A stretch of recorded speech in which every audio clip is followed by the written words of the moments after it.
Hello. Hi, I can't see you though.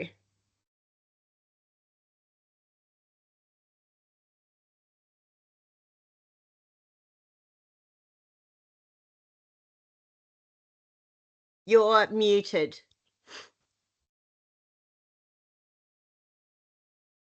Used to one thing. Oh, there we go.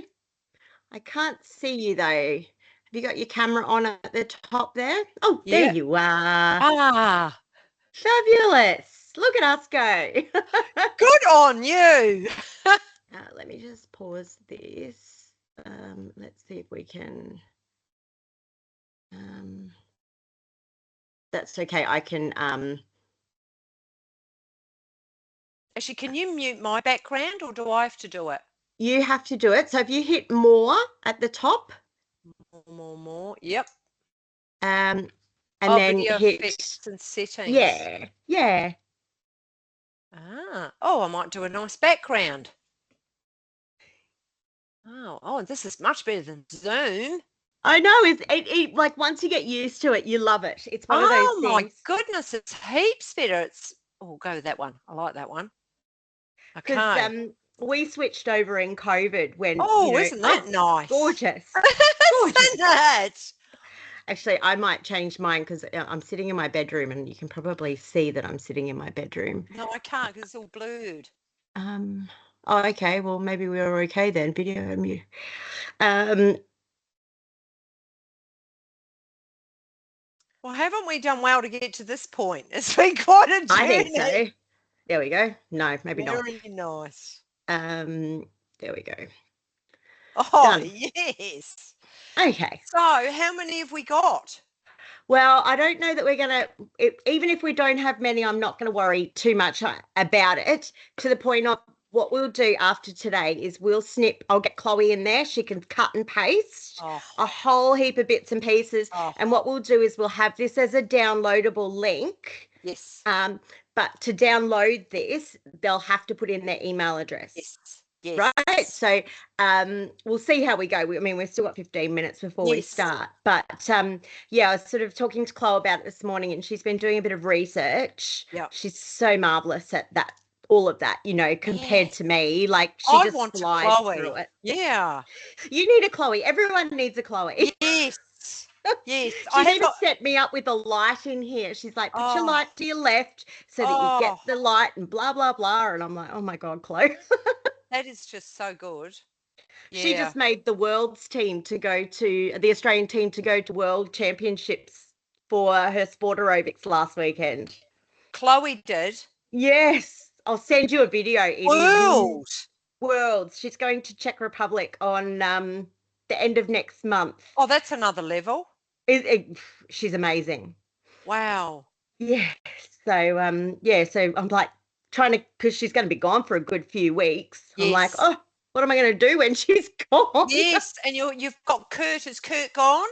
Yes, he left yesterday. Oh. So he did text me to say that he'd landed.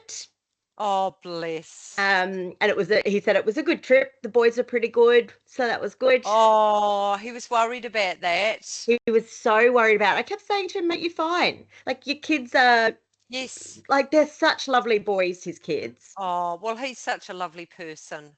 And My, Chloe, I don't know if you've met his wife. She's beautiful as yes, well. yes, I have. I'm just going to put a little bit of light on for me too.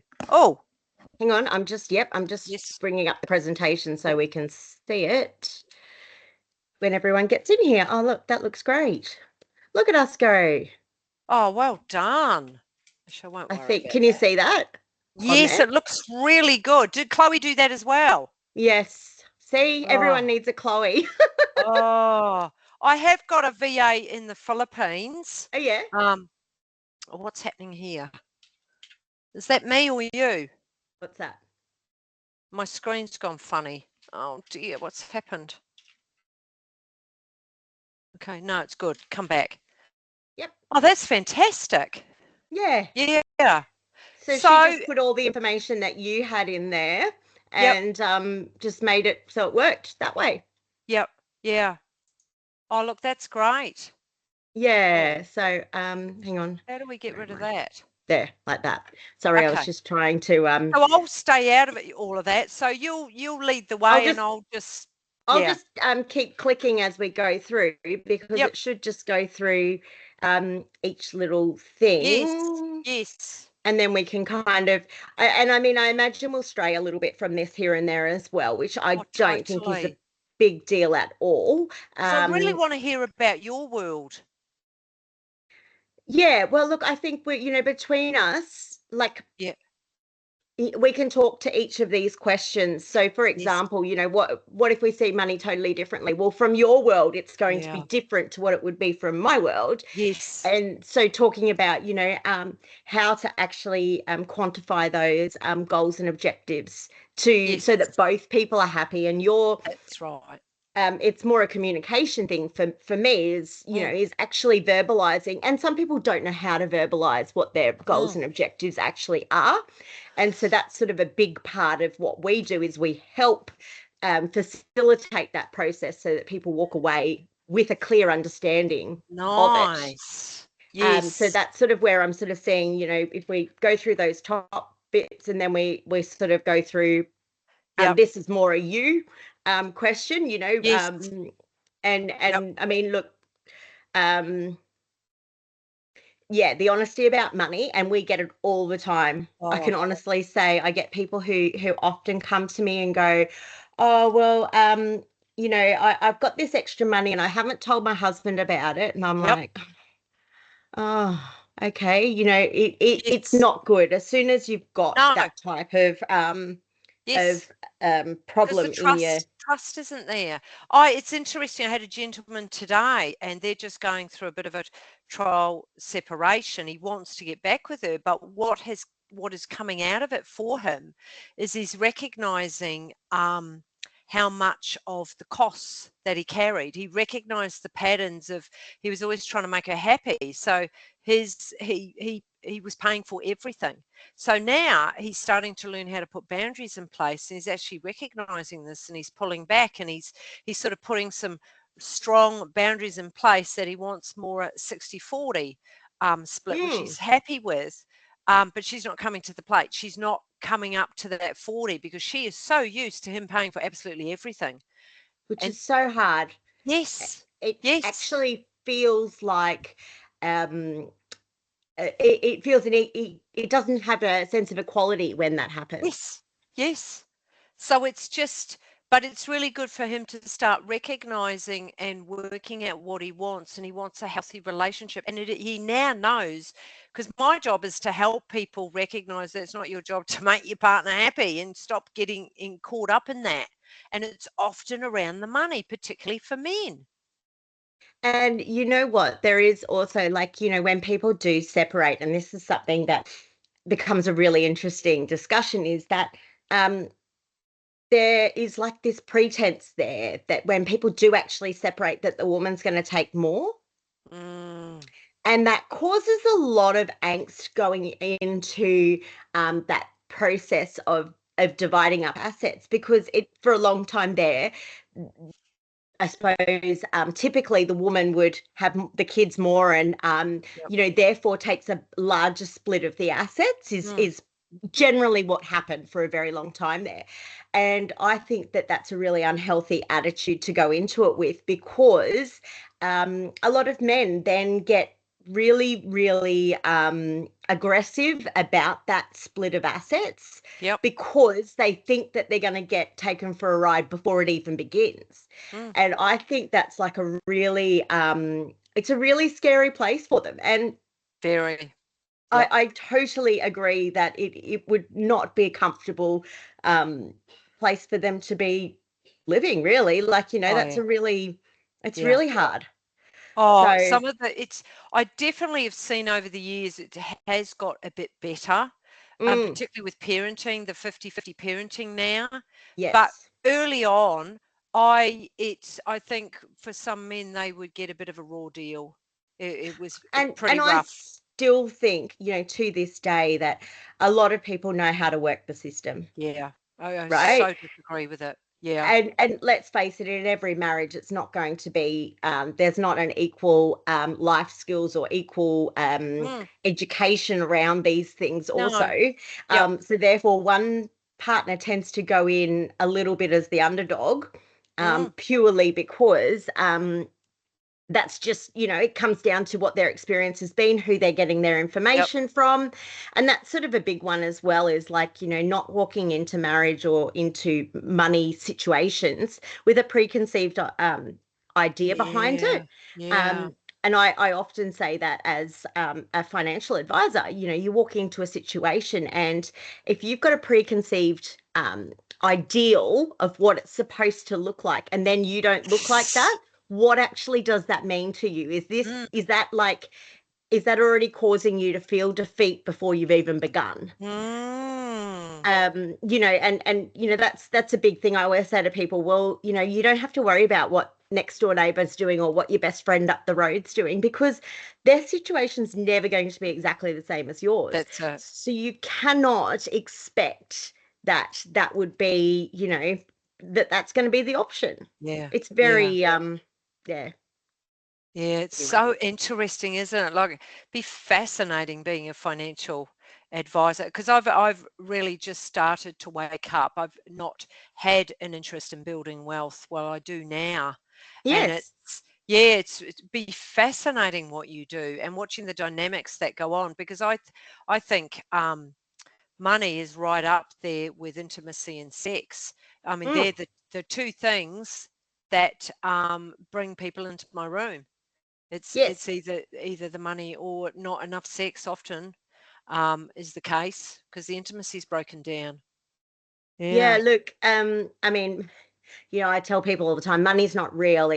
Money's a concept. It's not Yes. actually, you Yes. can't let it control you. Nope. Um, and it shouldn't come first in a Yep. relationship or a marriage or anything along those lines. That's It's right. about build, like money will never make you happy, Nope. right? Nope. Money will buy you options, and options can make you happy. Yes. But if you don't, if you expect money's going to solve the problem, then Yeah. you're setting yourself up for failure. That's right. For 5 more Luca, minutes. can you open the door and let that cat in? Sorry, my cat's screaming at the door. He's so noisy. I'm like, can you just let him in? Come on, Because Mama, in you come. Come and lie down. I Come very on. much I see, want to hear you. particularly say with my work, I see money as just an exchange of values. People value what I Mm, offer. And mm. so for me to get value, the exchange is, they pay me with money, but it's just an exchange in values. That's all. They're valuing what I'm giving them. Yeah, And I think it's all the stories. It's where we've come from. It's just, and when you can get clear of all of that and just see it for what it is, um, and undo all of absolutely. that conditioning and that patterning, you know, that's something I didn't put in Money this. buys peace of mind is what I sell, right? Yes, yes. Certainty and peace of mind, sleep at night Love it. factor. Love It it. that's all I do is give people, right? Yes. And a lot of it Nice. is the understanding around what it is that you can actually do and what you have and what you need, and what Yeah. that might get you in the future. And that's a huge Yes. it's more important often. I never have someone who comes into my office and says, Rachel, I want to retire with $1.6 million in the bank, and my house owned outright, and blah, blah, blah. Like, they don't come in and say that. They say, No. okay, I want to come in, I want to retire, I want to be able to live a happy, comfortable Yes. lifestyle. I want to Yes. be able to travel overseas each year. It's Yep. not about Yep. money per Yep. se. And I think that unfortunately, in the society that we live in, it's sort of it has become um, quite materialistic, maybe, Yeah. and therefore that money question is becomes almost like you're feeling bad when you compare yourself to others, Mm. Mm. which it shouldn't be, right? It comes down to, well, what do you and your family want? Like for me, Totally. I have some clients who are the most wealthy of all my clients, Yep. and yet they're unhappy. Yep. And That's yet I've right. got another client who is also in the most wealthy of my clients, who pays a lot of money every year for me to manage their money, Yep. and they live so frugally, it's not even funny. Yeah. And they are just super happy. They like being in the Yeah. garden. Yep. They go on a cruise once a year. Granted, they'll go for 2 or 3 months on their Yep. cruise, which is lovely. But that's for them. That's the important thing, Yes. right? It's not Yes. about, and they drive an old Hilux that they love. They could probably, with the money they have, afford to have a Mercedes Benz if they wanted to, Yes. but they don't, because No. that's not them, No. right? And they're so happy and they're so in love and they are just beautiful. Like, you want to be in their space when they're there because Mm. they feel lovely. But, it's such a massive difference compared Isn't it? to, Yep. when I look at clients in the same situation in very unhappy marriages. Yes. But those Yes. clients never tend to stay with me, the unhappy ones. Why? Because they're looking for me to make them happy, and I Yeah. can't do that. No. and No. and I will profess, I'm making you the most probable way to get from A to B, Mm. not for you to be, not to change your universe and make everything, magically good again. Totally. Are we going to have anybody? We've got 3 minutes. 3 minutes. People tend to look, even if we can't get annoyed or upset, we'll just start it and we'll No. go. So do we just start? Do we give people 5 minutes? Yeah, we'll wait till at least 6:30. Yeah. I do have a girlfriend who said she um she's at the hospital with her mum this evening, but she was going to jump on. She's such a good support. She's just one of those friends that goes, yes, I'll jump on because Oh, you're doing something. She goes, I'm yeah. not in a relationship, but I think it would be important to know these things for the next one. And I was like, oh, that's very sweet. She's very funny. Oh, that's so lovely. Yeah. um, your VA in the Philippines, how long have you had her? 8 weeks. Oh, yeah, how's it Very, going? really, really good. Very, very impressed. I've only got them for 10 hours, and what they get done in 10 hours, I'm just Yeah. trying the market to Yep. just sort of see what speaks, because I was going in the world of retreats and that hasn't taken off. Mm, Not taken off. I think it's about creating a community, because mm, I don't offer long-term therapy. I am very much about equipping people with tools and helping them empty out some of their wounding, but then get back into life. So trying to yes. create a community where they hang around. Um, yeah. So the next market I'm going to tap into is the caravanning market. I remember you saying that. That's interesting. Yes, isn't it? Because these couples have, these great fantasies of going away in a van together and living happily ever after, but the fights. So randomly, I'll get a couple traveling around who'll hook in online and we'll do some work together, because Yeah. they're just getting constantly triggered because it's such an intense space that they're in together. Yeah. So Can't that's even an untapped imagine. market that counsellors haven't, because I'm competing against psychologists, Mm, who it's all paid for. So I've got to sort of think out of the box. mm. Yeah. It is an interesting one.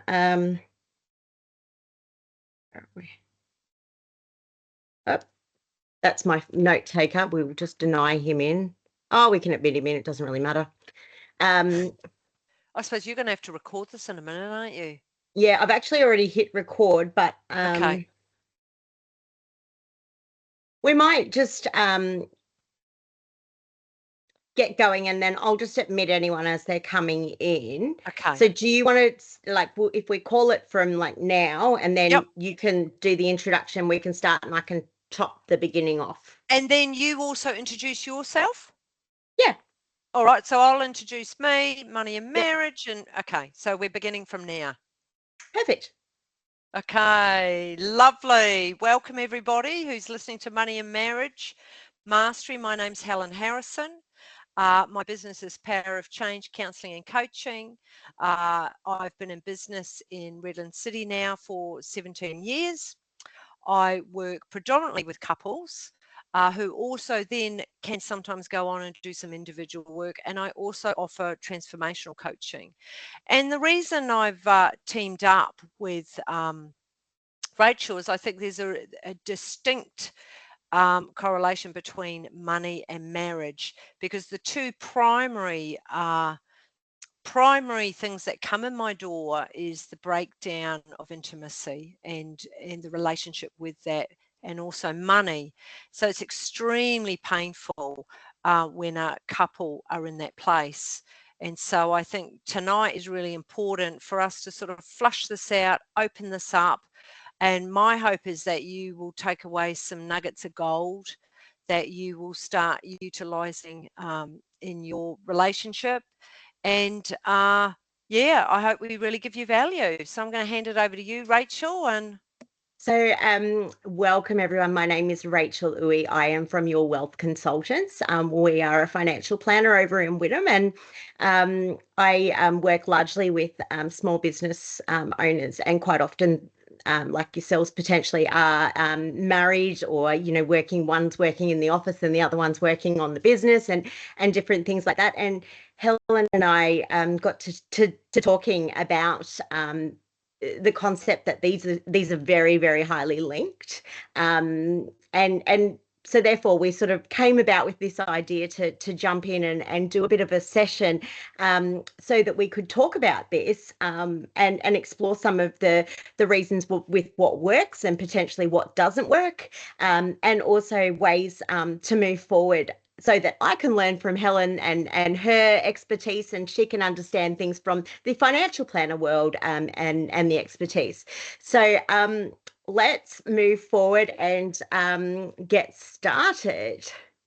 So just to start ourselves off, we'll talk about what are the top four, I suppose, money issues with couples. And for me, I know that for us, it's the values. It's understanding what one person thinks is important versus the other person thinks is important. And I was explaining to Helen earlier that I often have two clients that'll come into the business together, come and see me together, but one has a very different ideal from the other.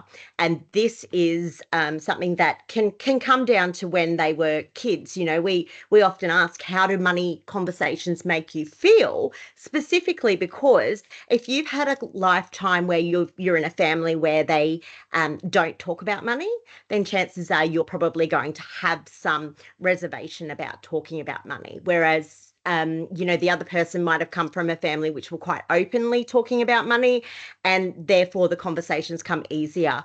So, I mean, that's a big one for me, is that, how to, that they have different values or different expectations of what their money will buy or get them, or what they're actually working towards.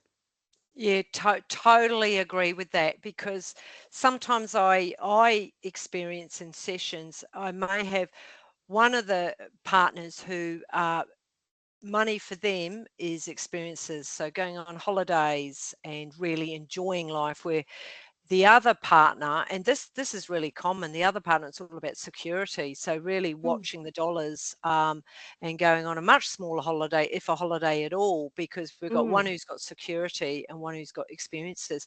So what I do in that instant, it's not judging, it's not sort of attacking or criticizing each other, it's actually coming in with curiosity, it's coming in with a understanding as to how that is important for the other person, because our values, what we value, is a bit like your fingerprints. You can't actually make that up, um, no. but it comes back to trust. And the stronger the communication skills are, and the more curiosity you have about what your partner's wanting, uh, that then really supports the relationship. Because if you come in with judgment that they're wrong, that can just start up a whole whirlwind of different behaviours. Would you not agree, Rachel? Oh, definitely, definitely, definitely. Yeah, I wholeheartedly agree with that. Yeah. Um, the inequality that we've got, as well, can be another problematic point Mm, in money issues with couples. yeah. And I guess it's probably more of an emotional pin, that one, than a financial pin. But in Yeah. saying that, the things that become problematic, we find, is when one partner who might be the main breadwinner suddenly can't work or something along those lines, and the problems that come around that. That's when that unequal income can become quite problematic. Mm, that would be true. Also, when we attach our worth to money, Mm, that's where it can become very uncomfortable in a relationship, because I'm lesser than you because I earn less. So it is mm, for each person to do their inner work and their inner healing. So your level of income is not attached um, to that. So if your partner does earn more than you, it doesn't mean they're better than you and they're more worthy than you. And does it mean that they have more power? No, it's when each person has a real strong sense of their own self-worth, they'll know that their worth is not dependent on the money that they earn. So it frees all that up. There's no sort of mm. attachment to any of that. It's quite a different energy. Uh, yeah. Yeah, definitely. Um, I know that business pressures, and small business, particularly small to medium sized business, is always one that is, it's always going to be a problem, right? So, um, i i let's face it, business is stressful. It can have times of the biggest highs, and it can also have the times of the biggest lows. So, I think that, from my side, business pressures, is trying to mitigate some of the risks around that. That we try and work more on understanding what might come about. I always think knowledge Mm, is power in that respect. If you know that there is a potential issue that may in the future become a problem, that if you've kind of thought about that before the fact, potentially that will, ease that mm, problem. But yeah, we definitely see business pressures, and that can be, not just business pressures between a husband and wife, but it can be, between two business partners, which might also then impact husband and wife. mm. There's lots of aspects around that comes into play. Oh, it is such a big one, business Mm, pressures, and I know this firsthand. So I certainly see it with the couples that I work with, but firsthand for me. So I was in business with my ex-husband, and so yes, I'm no longer married, um, but just it's I felt that I didn't have my own sense of identity and my own thing. mm, So I think it's absolutely crucial that if you are in business with your partner, that you still have some of your own interests, hobbies, that you get away from each other, so that you've got things to come back and talk to each other about, which isn't about work. yes. Often, highly driven entrepreneurial type couples, they don't know how to turn off, so it's all about that. Mm, And it's sort of in your face, and it's rather exhausting because there isn't a balance between actually living and earning your living. So that is business pressure. Running a business is a really big one. Sometimes what does happen is, and often it is the woman, she decides to actually leave the business, because mm, if we want to keep our marriage, um, that is often what move that they agree on. So she will then go and find some new career, or something that she's always wanted to do, perhaps. I mean, I'm being really yes. general, Yes, but of course. that often can help the relationship, but also getting really good boundaries in place. Gosh, Yes. that's a big one. How much do I talk into Huge. that one about? Yeah, that really is.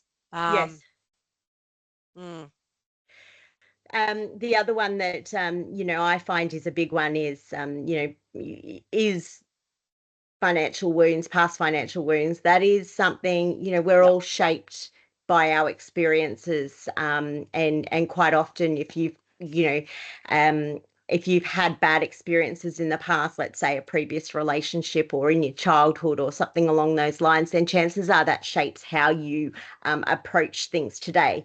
For example, I have been married and I am now a single mum, and I personally would never again share finances with anyone.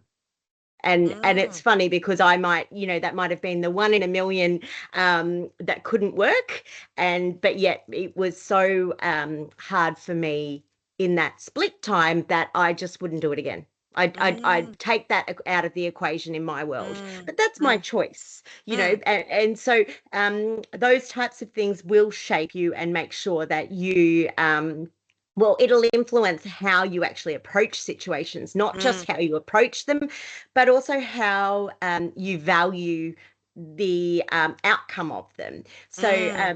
there's a lot of things that suggest in behavioral finance that people experience the highs a lot less than they experience the lows. So, your business might be making a profit, a massive profit, bigger than it's ever been before, but you will not enjoy that as much as it would hurt you if you were making a loss. And the loss could Mm, be a 10% of what the gain was. mm. But all of a sudden, that loss, you actually feel it more. So we need to be aware of those past financial wounds, because I do believe that that shapes a huge amount of your Oh, attitude towards money and your long-term ability to be able to have a very good relationship with money. oh, I totally agree. And like it says there, past financial wounds. So any type of wound, we need to heal it. So, if you have wounds that can show up with, overspending and not putting money away, wealth building, investments, not budgeting well.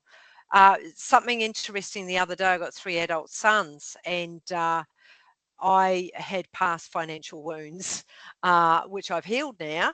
But my sons, due to their upbringing, and they were raised with my financial wounds because they're all adults now, they are so savvy. They are just Mm, over it. yep. They, all three of them. So a real upside of my financial wounds is that they know not what to do. And Which is yeah, awesome. isn't it? Isn't it? Yes. It's especially in this economy, Yes. uh, to be buying houses in their 20s and just Wow. such a different mindset. Yeah, the investment mindset is fantastic.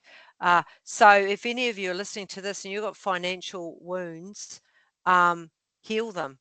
And Mm. that is certainly something that I support people with, and also all of those stories that you grew up with. Like, I know a big one.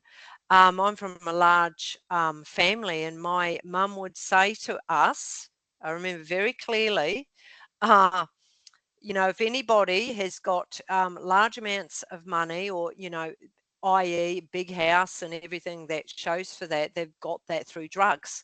And so that really stuck with me. That really, Okay. she wholeheartedly believed that. So I did think that anybody Wow. who's got money, oh, they're a bit shifty. They got that through drugs. Like, what, Wow. what a belief system that locked in for me. Yeah. Isn't it Yes. extraordinary? Yeah. And so I suppose I can flip that on its head as well, in the respect that I'm from a Chinese family.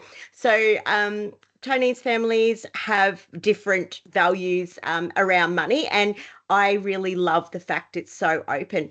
There will be a money discussion happening over the dinner table, Oh, oh, that right? is so foreign. I have no concept of that. And they'll be Yes. talking about business and selling stuff and this and that, and Oh, that would just happen over the dinner table, and it wouldn't oh, just be my direct family. That would be my father and his brothers and his sister and wow. their wives and husbands and all of their kids. that Oh, was that was how we grew up. so To me, I healthy. So have why are you a financial advisor? Well, that's a really good question. I actually love what I do. Mm. I started off life as a hairdresser, which made me a Ah, professional waitress. Really that I wanted to be an artist, and I really didn't. I wasn't making enough money to be able to do what I wanted to do. I'd had a marriage split. I wanted to basically find um, you know something that I could do for my kids that would allow me yeah. not to work on a weekend, and things like Ah, that. So I kind of fell into this world in a reception job that I eventually then ended up getting all my education working up to where I am now. So it was a very different entry into this world. But yeah. the reason I love my job is I love giving people the confidence in their future. That's Yes. really what it is, right? Beautiful. Knowing that yes, you've got the permission because the money's there to spend some. Yeah. There's a fantastic book that I would suggest everyone reads called The Richest Man in Babylon. It is Oh, I think a I've got that. The yes, yes. and it Yes. just talks about budgeting and how you should actually use your money when you get your paycheck in each week, how you should use that money. And Yes. some of it should be put away for the future, some of it should be put away for bills, some of it should be put Mm, away for savings, some of that should be spent. mm, mm, Right. And it is important to spend it because then you value what you've done in that week or 2 weeks or whatever it is, the period mm. before that's led up to your pay. Yep. You value that, Yeah, right? If love you it. don't spend anything on yourself ever, um, and I mean, everything's within reason, but yeah, it's one of those things that I always think people forget that that's really important to Yeah. do, Yeah. so that you do have that you find that value in your work. Yes. Love it. Mm. Yeah. Interesting. Yeah. All right. All right. Moving on. Moving on. So reducing money stress in marriage and in business. Um, so I mean, absolutely business stress will add pressure Yeah. at home, and cash flow is for me is probably the thing that I hear about the most. Yes. Um, and I think probably some of the biggest problems that people have is that they haven't projected their cash flow. Yeah. Yeah. In a business, it's really important. I think everyone should have 2 years worth of cash flow projected, purely so Mm. that you can confidently know that if something happens, you can actually fill that void if necessary. Yes. And they having clients and things like that, there's bound to be some drop off along the lines, or Yes.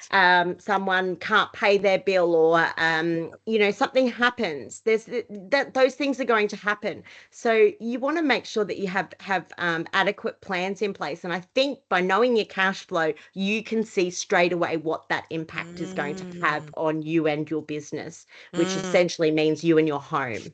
Yes. Yeah.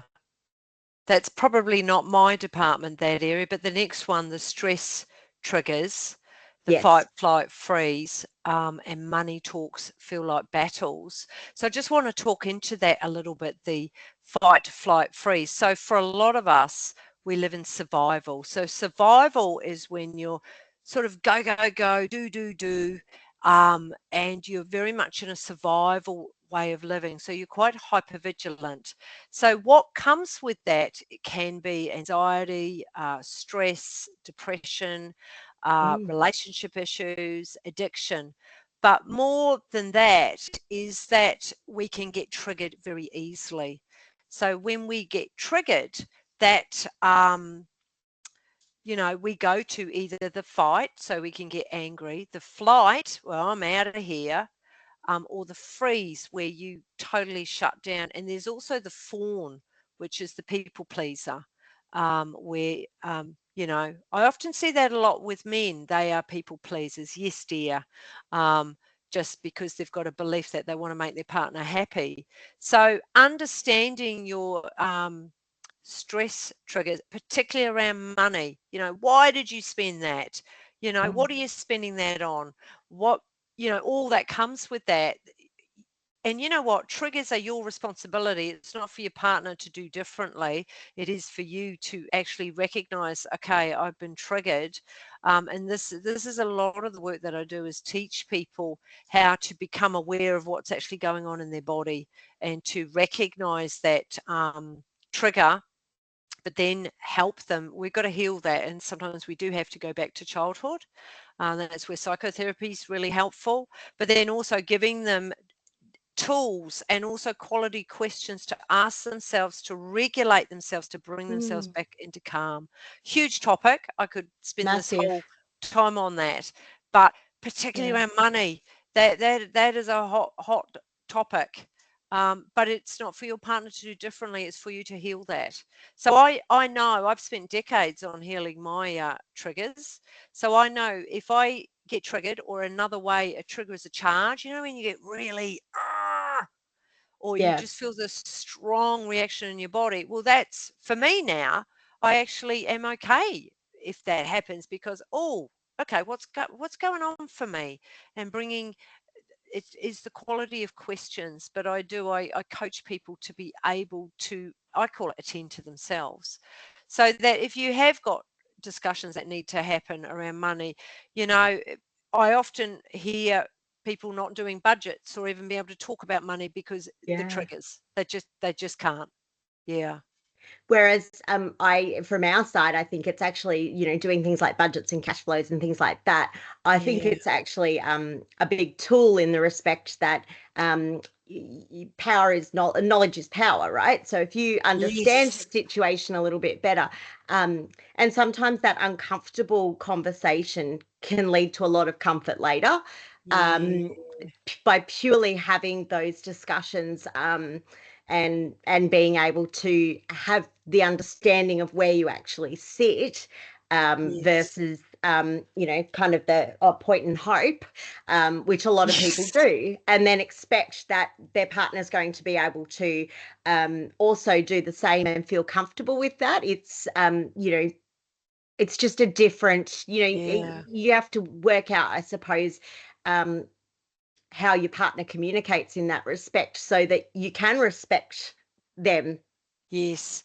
And Rachel, do you see people getting triggered in your room when you are Yeah. opening this up? Yeah. Yeah, quite often you'll find, Yeah. and it's not uncommon, particularly around goals and objectives, which is something that we spend a lot of time as financial Um, advisors, is basically trying to work out, well, what are we trying to achieve here? yes. And it's not things like I want $1 million. It's I want to live comfortably. I want to be able to go on a holiday every year. I want to be able to buy a new car. I want to be able to, so it's Yes. understanding those goals and objectives, which Mm, often they come, a husband and wife might come in, and the difference between their goals and objectives is dramatic. From one side to the other, it yeah. is completely, two different sides of, Yes. you know, absolutely different worlds apart. And Yeah. that's something that, I've learnt over time to be able to break down what is it actually that is important to them within those goals. Yeah. So I it love might that. be, Yeah. and taking it back, because that then you can then construct something that works for both, Yeah. you know, Yeah. uh, and to be honest, having a third party facilitate those types of conversations is very healthy. I Yeah. think it's incredibly healthy. Yeah. Um, it takes the stress out of that conversation, for one. And I mean, Mm, you'd see that too, Helen, I'm yeah. sure. Oh, Um, oh, absolutely. Yeah. And I think being able to have actual conversations instead of it going into conflict. Correct. Um, and often it's the elephant in the room because they can't even talk about it. But Mm, it's, if we get into the technical, it's the parasympathetic nervous system. That's what we're wanting for people to be able to stay in that. But when they get activated, and it's people aren't being difficult when they're shutting down or when they're freezing. It's, yeah, our mm, body is incredible in protecting us. The lion's coming at us, so we do the fight, flight, freeze. We're not doing it intentionally, but I think a lot, if we actually get to the foundation of what money means, I mean, it is about what we value um, 100%. around that, but it's trust. Trust is just vital when you're having these money conversations. And if you don't feel safe in your relationship, you aren't going to be able to have really honest conversations. It's a big topic. Yeah. Massive, yeah. Yeah. And I look, we always find that, having conversations which are quite structured, and we ask big questions like, if you Mm, could change your world, anything in your world, what would it be? And mm, the interesting answers that come out of, husband versus wife, mm. or wife versus wife, or husband versus husband, the information that comes out is very different always. And it's a good thing, right? Yeah. Because of course you're not going to have the same exact values and the exact, hopefully you're on the same path, because that certainly makes things easier. But Mm, I think it's really interesting to ask those questions and to hear what your partner is saying. I That agree. is Yeah. really important. So just at the bottom of this slide, the at-home practice, look, box breathing. If you find yourself getting really agitated and you can feel your nervous system starting up, the 4 by 4 by 4 by 4. So Google it, but you just breathe in for 4, hold for 4, the exhale for 4, and hold the other end. So it's something to just practice. Yeah. I use breathing constantly to help me regulate my nervous system. I'm a type A personality. I can get really full on and get really excited, but I know that brings me out of balance. And so I like to come more grounded and be more neutral. Um, so I use box breathing or just the 4 by 4 by 4 to help me do that. This is just a side note. Anyway, I love that. yeah. All So right. yeah, This cool. is very much in your world. Oh yes, yes, it is. Communicating without the blow ups. Yeah, it's because it's also, the longer, like I will get couples in who've been together, say, for a couple of decades, and they haven't had these conversations around money. Mm. It's just too painful. It's and that's sort of where I come into the mix in we get back to absolutely grassroots as to how you begin to communicate. Because something that I see often is people losing their identity because they're not speaking up and they're not being honest. Um, so if we look at money, it's being able to trust and talk about what is true for you. It may Mm. not be that for your partner, but if we are coming from a place of wanting to please our partner, then we're not going to be honest. So small choices feel big if trust is shaky. That is so true. Imagine a trust tank. And our being in a relationship, every single day we are putting little deposits, a bit like a bank, putting Mm. deposits into our partner's trust tank. So if you say you're going to be home at 6 and you get home at 8, yeah, is that a deposit in the trust tank? No. Our actions have to equal our words. So Mm. it can be it seem, oh, that's not a big deal, but all of these add up. So these small choices feel big if trust is shaky. So how do you begin talking about what you value and what you really want to do, perhaps vision wise moving forward? Um, so yes, teamwork, safety, honesty, uh, and it isn't about judging your partner if they have a different vision or they have different values. It's being curious. And there will be upsides for Mm. your partner having different values. There will be. You just got to do the digging. But also, you can link up your values. If you've got someone who's a really good saver and someone who perhaps wants to do a holiday, well, the saver is perhaps going to do savings well, but then a portion of that they'll put into holidays because they value the relationship. So Yeah, it's all about how you go about it, isn't it? And this one, absolutely. the transparency habit, like choose one small area. So weekly spending is a big one that people often Mm. focus on first. And if you can start looking at, where your money goes each week, you'd see this, wouldn't you, Rachel? Oh, absolutely. And it's interesting when I quite often ask how much do you have left over after you're paid in a week or in a pay cycle. Yeah. What's interesting is that you get two different answers. Same Ah. money, two different answers. And the reason is that for example, people see what they put into savings as part of their budget, which is great, whereas the other partner doesn't see that as part of their budget. So it's a bit more of, establishing what is important and what each thing actually means, right? So, one person, it's interesting, they might put the offset in as an asset, their offset, what the money that they've got sitting in their offset account. Whereas the other person sees that as that money's not touchable because it's already gone towards the loan. But the other person Mm. sees it as an asset because they can That's really redraw it out. interesting. Yeah. So that's a discussion that Yeah. is something that is not necessarily well received if you don't have someone facilitating that conversation. The other thing is that one couple might want to spend on things like education. That's always a big one, Oh, educating yes. kids Yes. versus, not, private school versus public Private school, and public. basically. Yes. It happens all the time. And the question is, what is more important and why? And, quite often there'll be things like, a recent one for me was there was a compromise made. So they all go to public school for primary school and they'll go to private school for high school, things like that. But it was a bit of a process that we had to go to get to that point, because for her it was really, really important that they went to private school because she was a private school girl. And she, for her it was the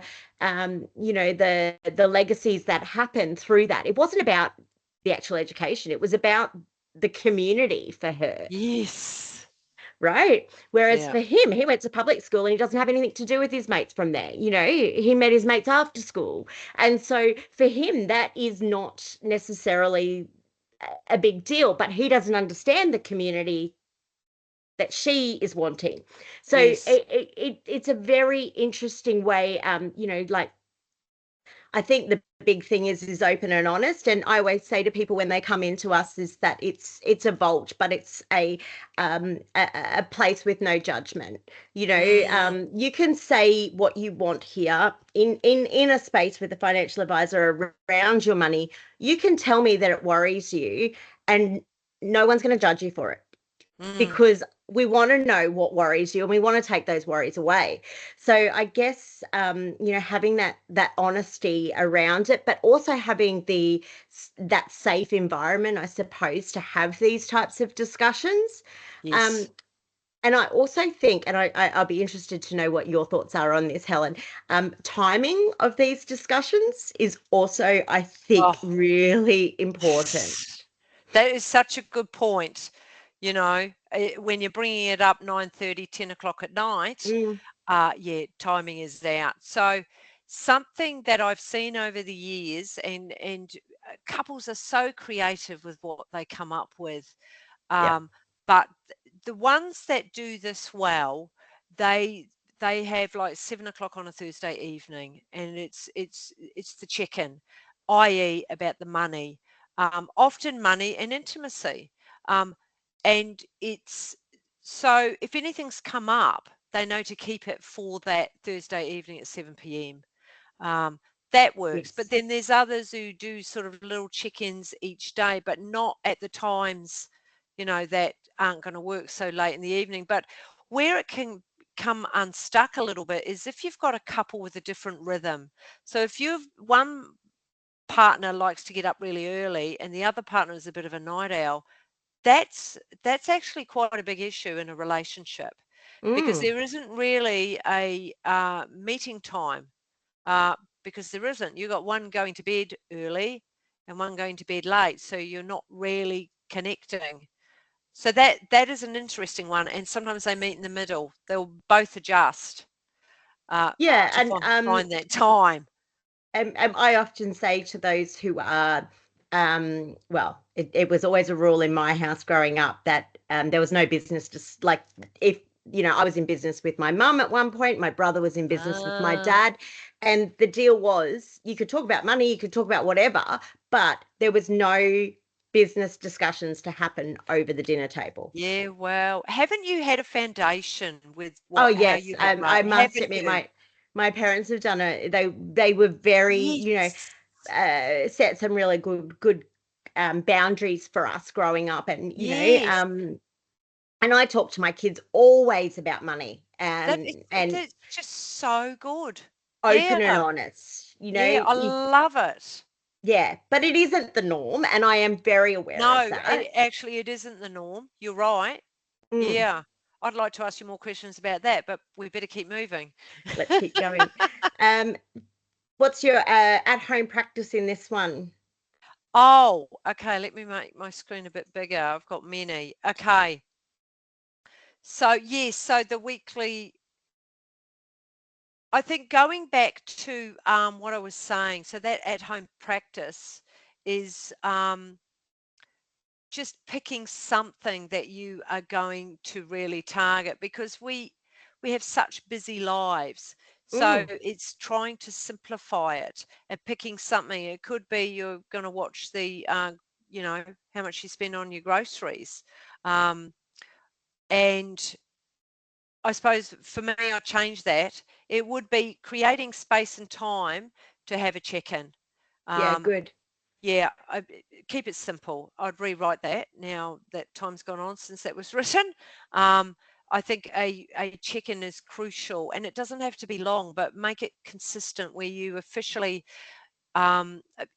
I know I've got a couple that come to mind who were brilliant at doing their budget, and so I think it was every fortnight they would sit down and go over the budget, and it Mm. wasn't about having a go at each other. It's where they're perhaps overspending and where they can pull it in, and if they're saving for something, and that works really well. Yeah, Yeah. good. Um, yeah, creating a shared vision. This is something that, obviously we spend a lot of time doing. Quite often it's the asking, well, where do you want to be in 10 years' time? What do you want your business to look like? Yes. Are you wanting your business to look like you're only working 4 days a week rather than, or you're working a 9-day fortnight or something along those lines? What is it that you're striving to do? Because sometimes being a small business owner, you're really buying yourself a job, right? Mm, Rather than being a business owner. And so, some of these longer term visions and goals, if they're shared with your partner, it means that they can understand A, what's important to you, but B, what you need to do to get there, right? So if mm, that's saying, I want a 9-day fortnight, that's great. Well, who's working that 10th day? Does that mm, mean that you're getting an extra person in? Does that mean, and what's the budget that you need for that? Those are the practicalities I think about. mm, But, mm, and it's finding the important things to get to that point, which is not necessarily something that just happens, so yeah, that is kind of knowing where you're going. I always talk to my clients about the fact that you don't get into a car and drive somewhere if you don't know where you're going, right? love Your that. your financial roadmap should be exactly the same. You should not Yes. know. You should not be just blindly flying. You need to have some goals and some Mm, purpose behind what you're doing. Otherwise, you will end up just feeling like it's Groundhog Day. mm, mm. Which goes into survival mode, drains couples. One of the big things I see coming in couples who are exhausted. They're exhausted because they're not living aligned to their values and what sparks them up, what they feel inspired about. They're just exhausted because they're in the survival, which is the fear response. And when we're in the fear response, that activates our nervous system. Yep. So going into that second one, the thriving couples anchor decisions of values. So again, I could talk this whole session around values, but Mm. when you live, when you know instinctively what your top, particularly 3 or 4 values are, when you make decisions, they will ideally be in alignment with your values. So hopefully as a couple, you've got 1 or 2 of couples that are, a couple of the values are overlapped. Like, so if I look at my top value is inspiring and teaching. I could do it till the cows come home. Yeah. It lights me up. My second value is actually wealth building, which is so interesting because it never used to be. And my third value is health, and my fourth value is all around relationships and social. So, is my partner's values the same? No. Does Of it course not. make it wrong that they're not? No. But when you know what your values are, you are going to be a much more happier individual, which means you'll Yes. be a much happier partner. And Yes. it's also, you're not going to be a yes person, because you don't look outside of yourself to see what is the next move or the next step. It's, you do it from within yourself, which is in alignment Mm. with your values.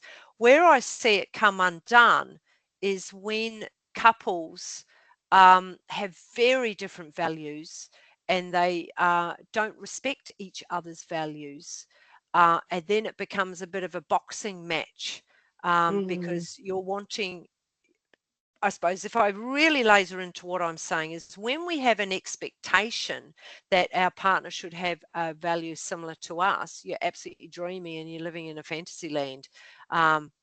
And when we live in a fantasy, we get caught in our head and we have these expectations.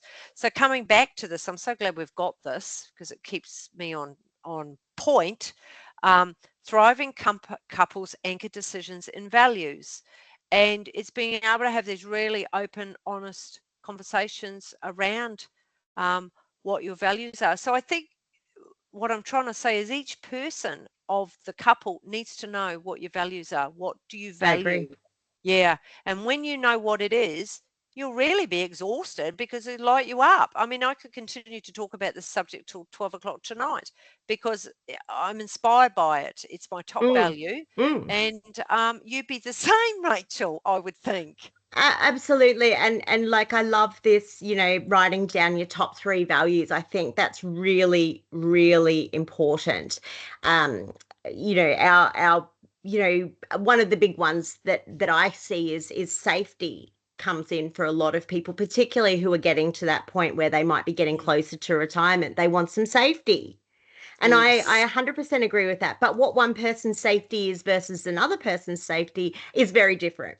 So, for Yes. example, you might have one person who goes, okay, I need to have $10,000 in the bank for just in case money at all times. I don't touch it. That's my watermark. If it goes below that, I'm freaking out. Whereas another person might say, oh, well, I only need 2,000 in my bank account and I'm happy. Mm. So there's various things that specifics are quite important as well, that you drill down past that. Oh, this is important to me. Well, why is it important to you? And Mm. what does it mean if it's Mm. not respected? Like those are really important things that we talk about quite often. Is like, okay, so you're saying it's really important that you have got this money set aside. Why is that important to you? What is it that's triggered you to make sure that this is something that has to happen? Mm. So I think those types of sharing the purpose behind the vision is important, really important.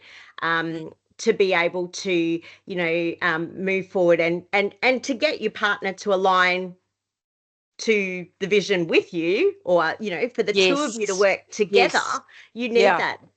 that confidence that you understand. Well, why are we doing this? Yes. And I think it's, if you're listening to this and you're a couple where you're thinking, well, I don't know if we've got any values anymore that are aligned. We've been together 30 years and we're a bit of a rut and it's boring as hell. This is where it's I see it a bit like a bridge, and where you meet in the middle. Of course, you're going to have differences, but if you've got projects like when your kids were younger, that was a project, a long Yes. project, but that is where you had similar values. So for me, as a marriage therapist, I see couples um, with kids under 5. So that's what's really difficult. And then I see them at the other end where they're Mm, starting to become empty nesters. And I tend not to see the couples in the middle because they're just so damn busy busy. doing what they're doing that Yes. they haven't got time to even look at it. So it's a really interesting theme that I've seen. I've seen it for a long time now, uh, but it's particularly, I think, more than ever, I've noticed that when couples are deciding if they want to have a future, previously they would often do a trial separation. So they would live separately. Hmm. They'd continue to do their own work. They'd also come in as a couple and see me. But just living in a different place gave them a way to look at themselves by not being triggered, but then start again. So they'd start Yeah. dating each other and start working up and learning communication skills. And the point I'm trying to make is because of the cost of living, they're not able to do that so much anymore. Right. Yes. They are actually doing it under the same roof, and it's really difficult. That like they may live in different bedrooms, but it's really quite difficult. But if a couple is listening to this or somebody's listening to this, I mean, it's not one answers all, but I think when you can get really clear on what you value and to live your life accordingly to that, if your partner can also do the same, then Yeah. you meet in the middle. There's no force, there's 100%. no control, there's no expectations. It's actually, there is still something here that we can blossom and grow, but there's none of the force on it. Does that sort of make sense? Yeah, absolutely. Yeah. Absolutely. And yeah, definitely.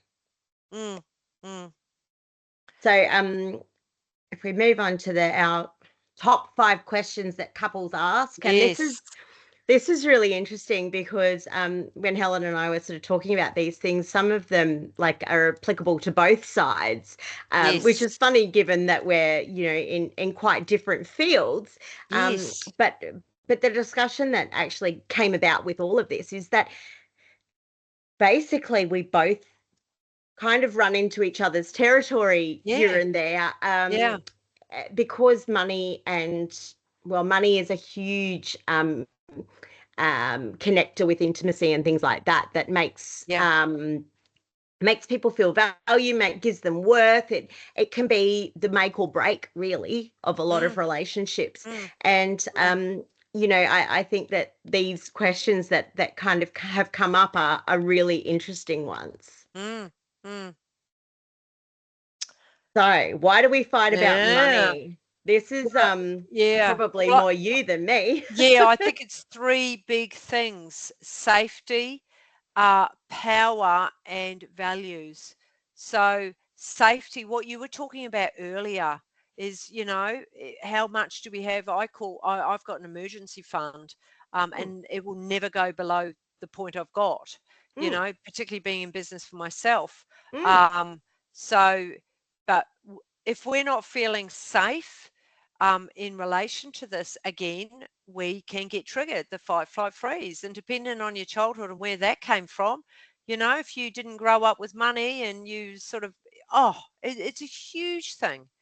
Um, Again, values, we've talked about values. Why do we, different values? I want to buy a boat and a jet ski. And perhaps, the other partner wants to put the money in the bank and save because of security. It's a big I one. I So, think it's yeah. a lack of understanding. Sometimes it's a lack of um,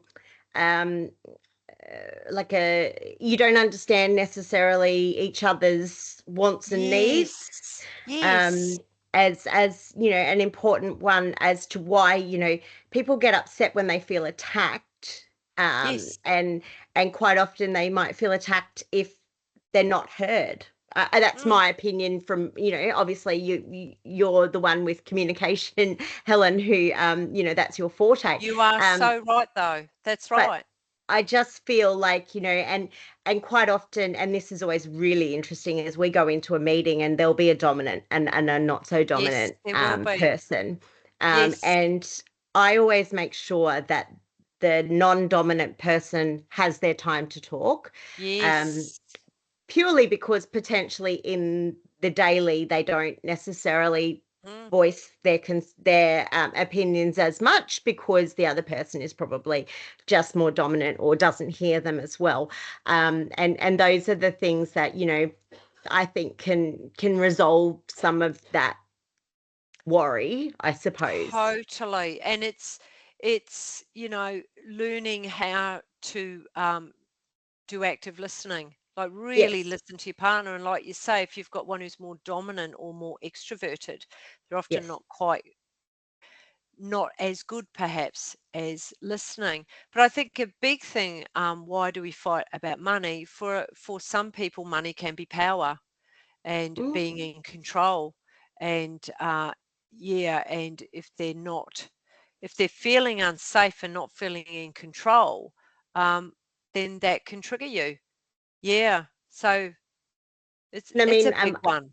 as I said earlier, to you, Helen, before we even started having this chat today, Mm, money, it's interesting. Money isn't something that is going, they say money can't buy happiness, and it absolutely cannot. Money buys you options. mm, Options to make decisions about how you're going to use that. But if you were expecting money to come in and stop all the bad, mm, you're dreaming, because it's just not, absolutely not ever going to do that for you, unless you have some things that align together, um, to make it that you're working towards the same goal. So, mm, I say that I often say to people, money's not real. It's simply there. It's a safety mechanism. It's something mm, there that mm. it's wonderful when you have it. But I also think that it's really important to understand that it's not going to solve the problem. And if you're fighting about it, potentially that's going to um, increase the problem rather than. Totally. Well, Mm, it's often I'll be happy when I've got that outer wealth. So it's yes. always looking outside. So when I have the Mm, house and the car and the career and the partner. So a lot of the work that I do is help people find the inner wealth. Um, mm, which I wrote my memoir and I called it that, Inner Wealth. It's not about how to find money. It's actually a story about how I found myself. So in finding myself, um, that is what we're all looking for. If you really yeah. stop and go inside, we're all looking to heal perhaps emptiness or parts of us that are disowned, because that really is what counselling is about. Um, so, And I often think money sits as a bit of a metaphor for other things as well. oh, Quite often a fight about money is not actually a fight about oh money. It's a fight no, over power, or it's a fight over, totally. Yeah. control, or things like that. So, yeah, to stop and to actually look at Mm, your fight, probably, yes, which is when what it's I about do. money. Yes, Mm, is yeah, is is help individuals and couples unpack that. And from curiosity, not from judgment. It's yeah. all here to teach us. It's all here to help us understand ourselves better. Yeah, yeah. All right. How do we stop money from stressing our marriage? Okay. I think protecting the love that you've got is is so important.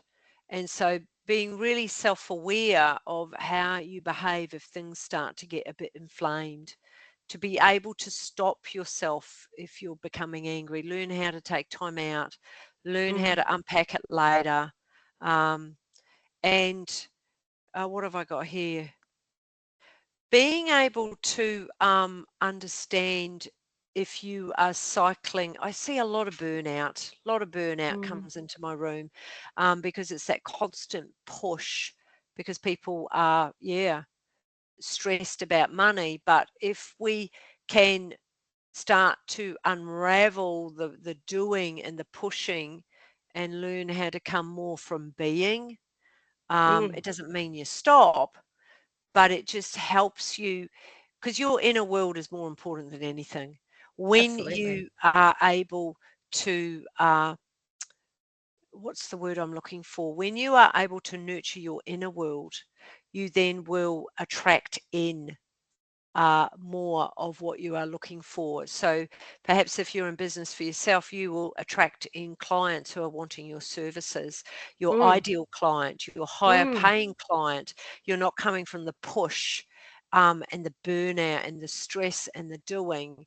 It's a very, very different energy. So it all comes back to how you can nurture your inner world. It's so important.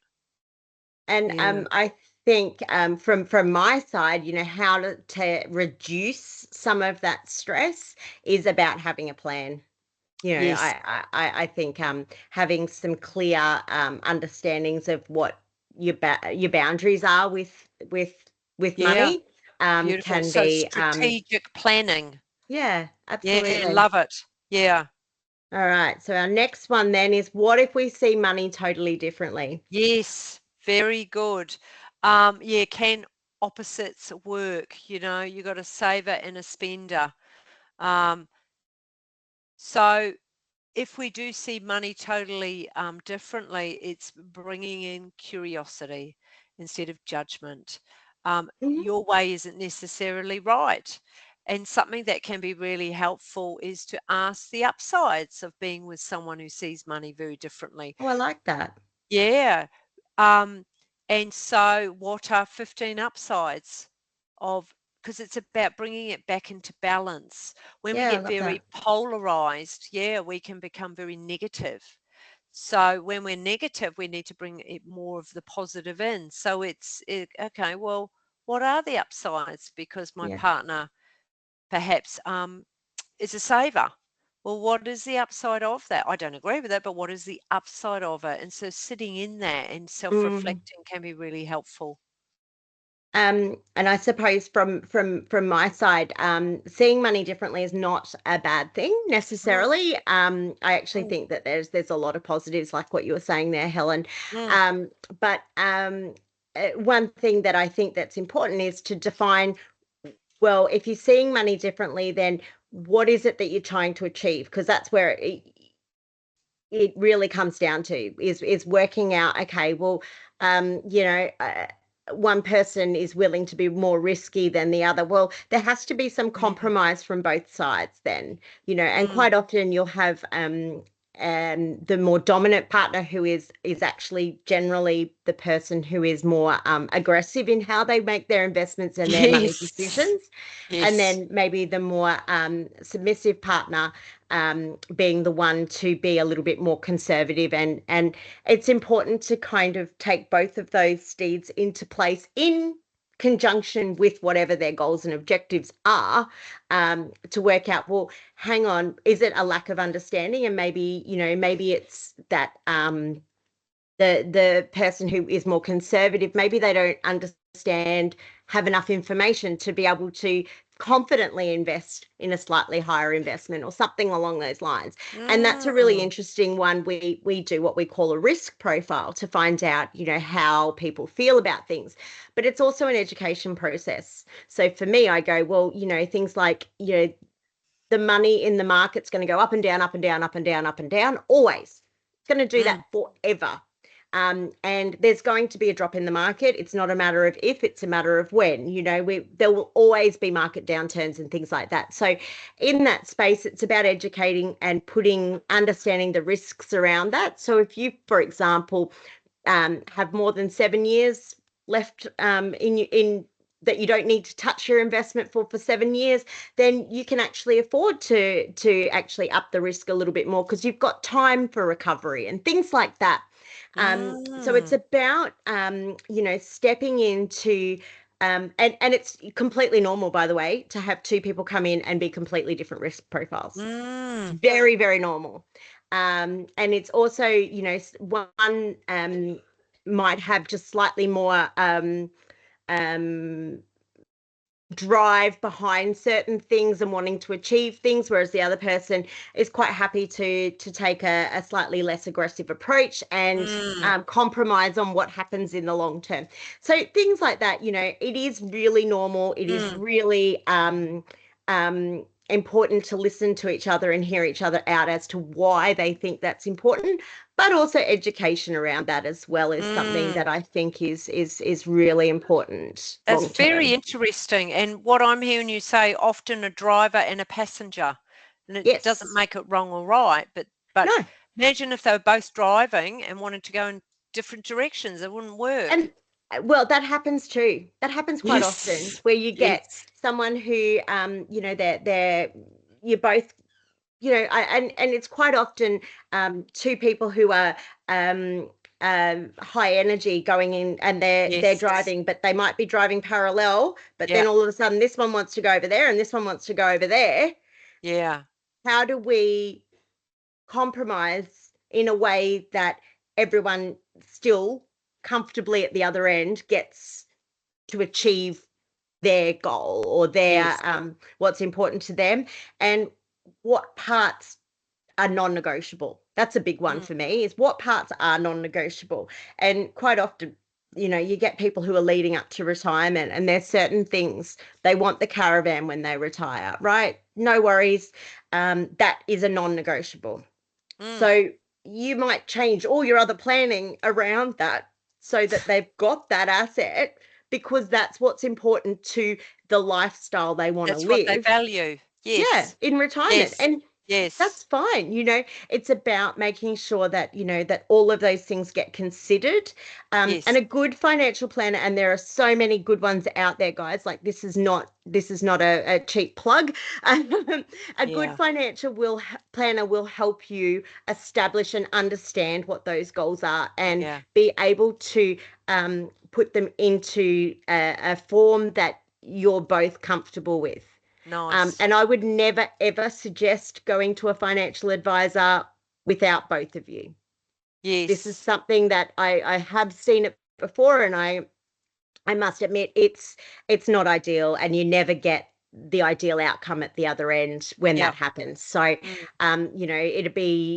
it's a bit like going to, I suppose, counselling Yes. and only knowing half the story, which is what That's happens right. with us too. Yeah. Yeah. Yeah. Oh, that's a really good point you make. Yes, absolutely. Okay. I know we're just about out of time. Yep. So how do we separate love from business when we work together? That's a you question there, that one. Ah, boundaries. So having really strong boundaries, but also an awareness around what it feels like in your body when you don't have those boundaries. So boundaries could be as simple as when you get home, say it's 6 o'clock, we particularly talking about couples that work together. It's those boundaries. You don't bring work home, Yep. and cut off from that. And that's where having the different interests, hobbies, and people in your world to be able to do that. Um, and yeah, it's often not as easy as it sounds, Mm, because you do often want to bring it home. But I know on a Friday night I live and breathe it during the week, but come Friday night, I actually have to train my brain to not go there. And then mm, I've got really good at it now. And then come the weekend, I do not think about it, talk about it, good. because I'm so passionate about it. I would, um, but having lots of different hobbies and interests and things different from business. Yeah, Yeah, I love that. Okay. yeah, yeah, Second last question. What if one of us isn't being honest about money? To be honest, I have this all the time where it might be that yep, husband and yep. wife has put money away aside that hasn't told hubby about, or husband has put money Wow. away. It, Yep. it happens all the time, to be really honest with you, and it is never a good sign when that is. Oh gosh, no. It's never a good sign. No. Unless it's for something purposeful. Like there was one, I have had people who put money away because they're trying to buy a gift or do something special for their partner, Totally different. and that's Yeah. that's a very different discussion. However, if you're not being honest, particularly in a financial advice session, if you're not being honest about your money and your situation, and you're not open to honesty back, um, I don't know that you'll get out of a session what you're wanting. Mm.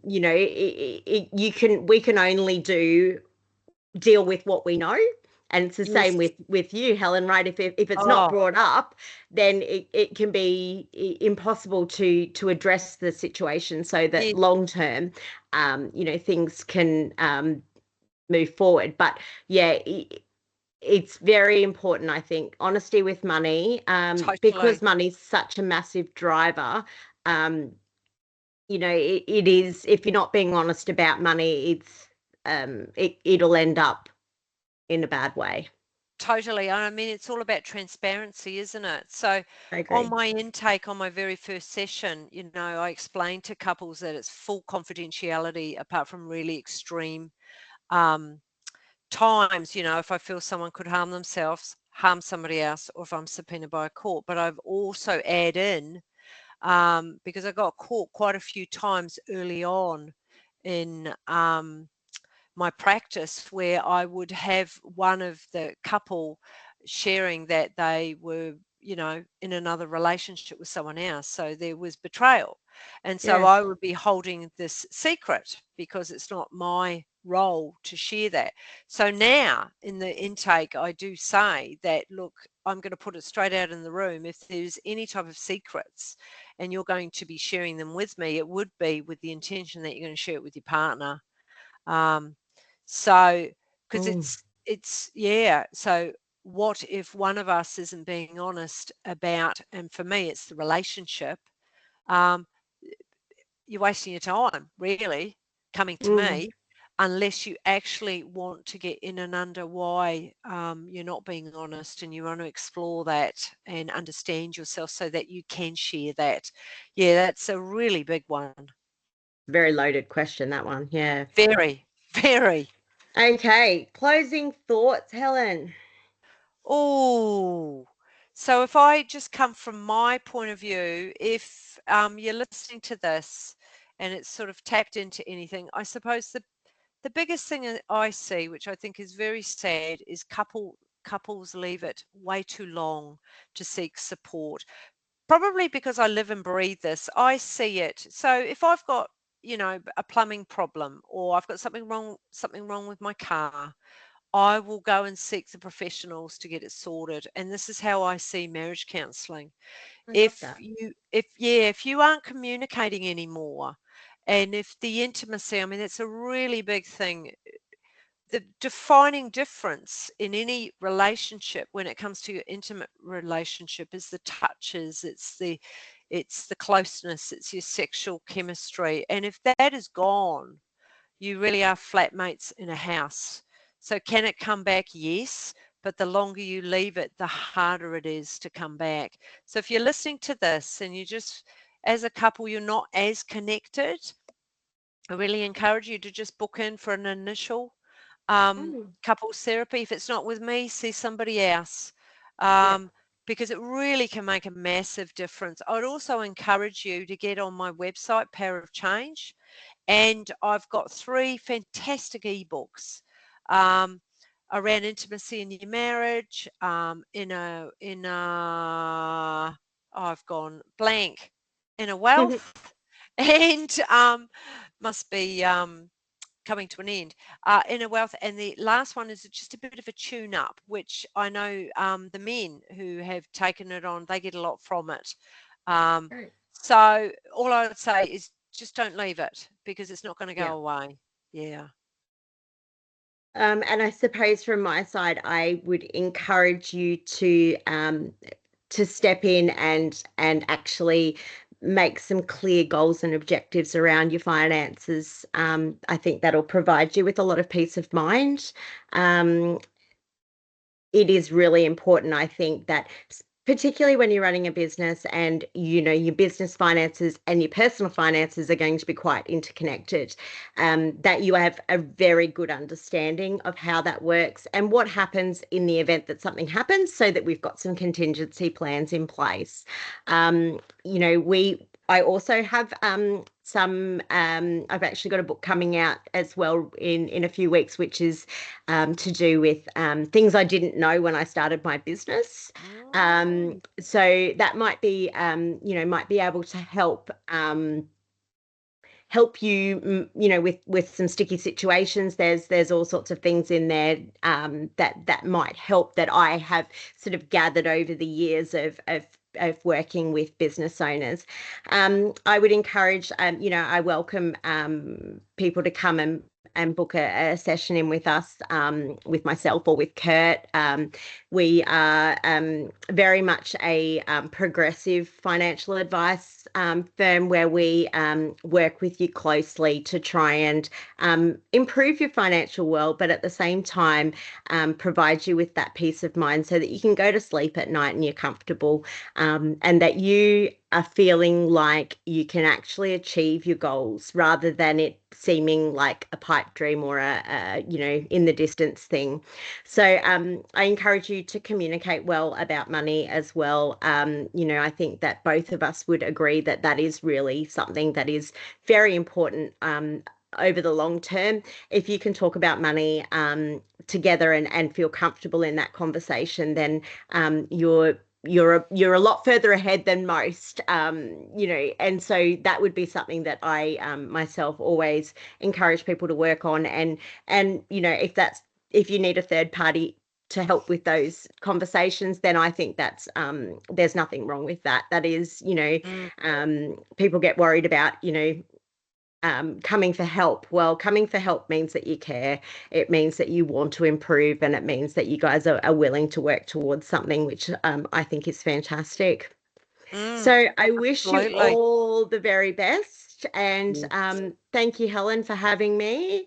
Oh, And thank you for having me. It's been and great. we're open to questions and things, if you want to send anything through. Lovely. Fantastic. Perfect. Thanks. All right, we'll